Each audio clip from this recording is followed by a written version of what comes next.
Unleash the power of knowledge and connect with the heartbeat of the African diaspora. Download our African Diaspora News Channel app now on Google Play and Apple App Store. Stay informed with authentic and diverse perspectives, breaking news, and cultural insights. Immerse yourself in a community that celebrates unity, resilience, and progress. Experience the vibrancy of the diaspora at your fingertips.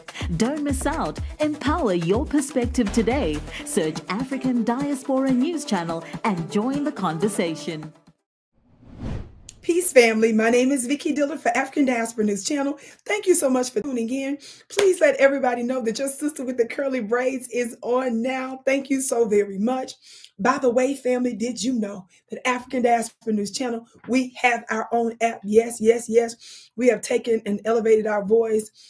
We've taken it to a whole nother level. So we want you to be sure to tap into that. Be sure to download it and tell everybody that you know about it. By doing that, you strengthen our collective Black boys. Thank you so very much. Now, family, I want you to watch this brief clip. How many of you all have heard about the beautiful Black legendary and iconic coach, Miss Dawn Staley? She has broken all kinds of records as a Black coach, coaching her team over the years. And of course, she was an iconic and legendary athlete herself, an award-winning legendary athlete, her basketball player herself. Well, recently, Miss Gayle King interviewed her and said something that was completely shocking to the public. Watch this. Happy for you guys, Coach Staley. So happy.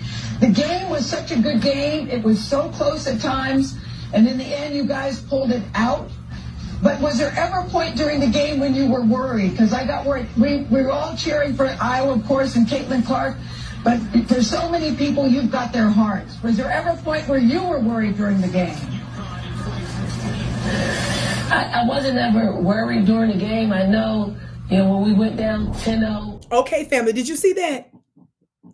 Did you hear where Gayle King, a Black face in a so-called high place for a major white network, says to this winning legendary Black athlete and coach, after she just won a historic title for her team, just won a historic title. She tells this coach,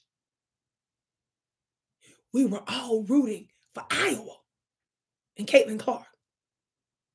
Of course. Now, Gayle committed 3 major offenses. First of all, the idea that she would sit up there and tell this woman in the world that we, which would indicate a lot of Black folks, we were rooting for Iowa and Caitlin. That's one. Okay. And then the fact that she would say we were all, that's number 2, the second infraction. The third infraction is when she said she did all this, of course.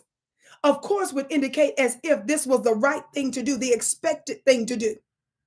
To sit up here and say, of course, we're supporting Caitlin. No, we're not.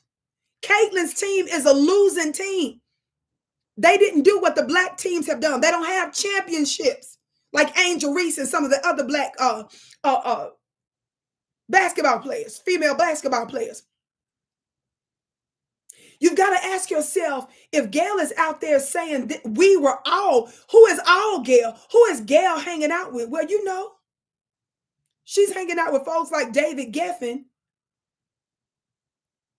And prior to that, Epstein and them.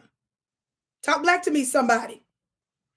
Those are her buddies. This is what I'm talking about when Black-looking women and Black-looking men are in these in legacy media and mainstream institutions and systems, because they're there to do the bidding of those particular institutions and work against us.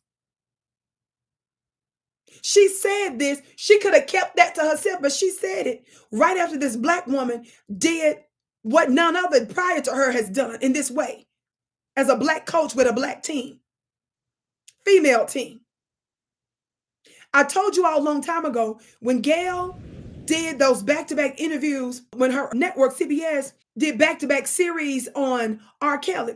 I told you I was definitely not defending R. Kelly in anything he did that was criminal and illegal and against these young, beautiful women. But I was trying to show you that she was doing that for the benefit, dogging him, making him look like the monster and the face of sexual impropriety. She did that in order to help make him the face of such debauchery instead of some of the other higher ups and so forth. That doesn't excuse what he was doing. But to further prove my point, Gayle admitted in part the reason why that during the following after those interviews, the ratings were so high. She brought in so many ratings for dogging R. Kelly that's what helped to substantiate her subsequent $11 million contract she signed with the network after that. Then, how many of y'all remember when Kobe Bryant, legendary black athlete, passed before our brother was even buried? Good.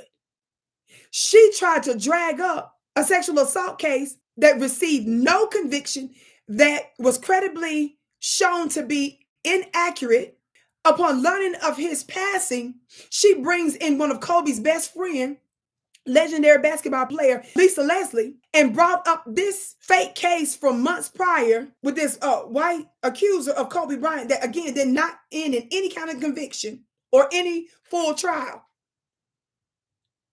to dirty up his reputation.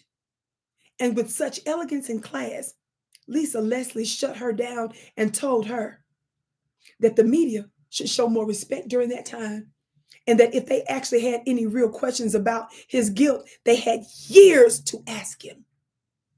That proves to you her dirty motives. And she's okay with using black men to do the dirty work for ratings and to bring in resources for her network, among other pernicious reasons. And then when she did these back-to-back series on R. Kelly, Gayle King defended her former white co-host on CBS Mornings. How many of y'all remember hearing about Charlie Rose? Charlie Rose was considered to be a legendary and iconic journalist. Guess what? At least 35 women came forward with credible sexual misconduct allegations against him. He subsequently ended up stepping down from the network, and Gayle came out in a Vanity Fair interview stating how he's going to always be her friend and how we should show basically redemption. She put her life and her reputation on the line for him, but she tried to dirty up the reputation of black men. This is the problem with folks like her and Oprah Winfrey. I can't wait to hear what you have to say about it, and this is the reason why I called it out.